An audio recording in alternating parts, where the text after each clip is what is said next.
Southern Renaissance begins where? In Florence, the flowering of art and learning in Italy. It begins in Florence. And it begins for a variety of reasons in Florence. The first great Italian artist, Florentine artist, is Donatello. He's famous for creating the David. He was also a painter. The David is a casting, so it's made out of what? Marble. Bronze. Same thing. After the David is created, Michelangelo is going to be another of the great Italian artists. Michelangelo would prefer to be known for his sculptures.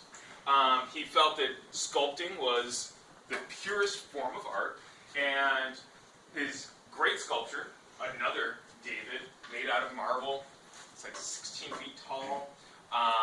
This is what he would prefer to be known as. For these sculptures, Madonna and Child, for a lot of his religious type sculptures, and he does a lot of religious work because the Catholic Church is his patron.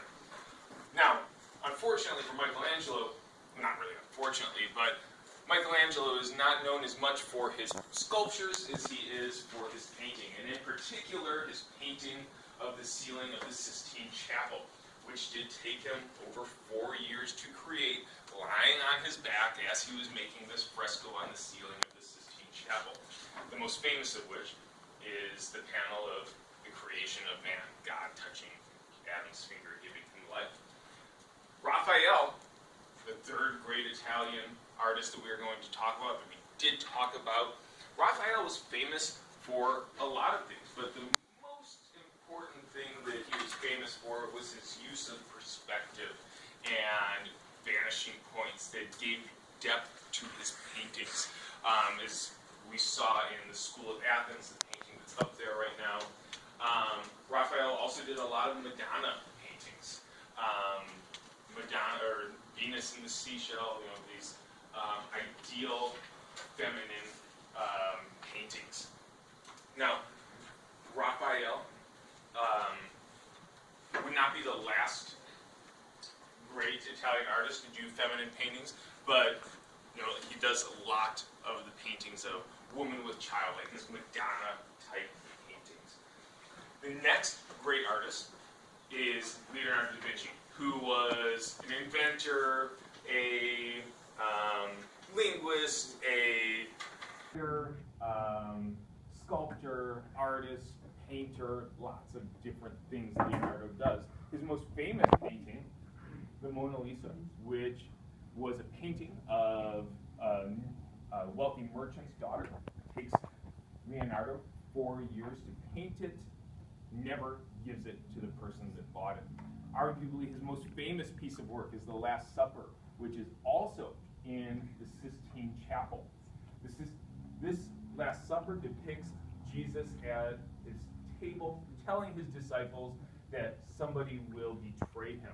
Now, the Southern Renaissance ends as war pushes Italian artists out of the Italian peninsula, and money and influence is drawn to the north. And the Northern Renaissance is going to begin with an Italian artist whose name is Albert Dürer.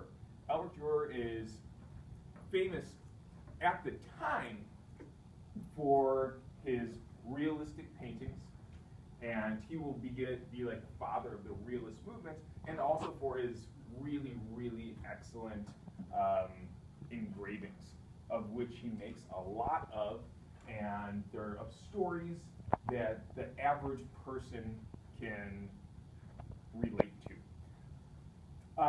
Albert Dürer's student, Hans Holbein the Younger, is going to be famous for painting a lot of the most famous people of Europe. Henry VIII is probably his most famous painting. A Dutch artist of the lowlands, Jan van Eyck, is famous for his realistic portrayal of like real life events. And then finally, Peter Bruegel's art is going to represent common life throughout the time. And this last one shows just children playing. He has a lot of these scenes of common everyday life. and that's that.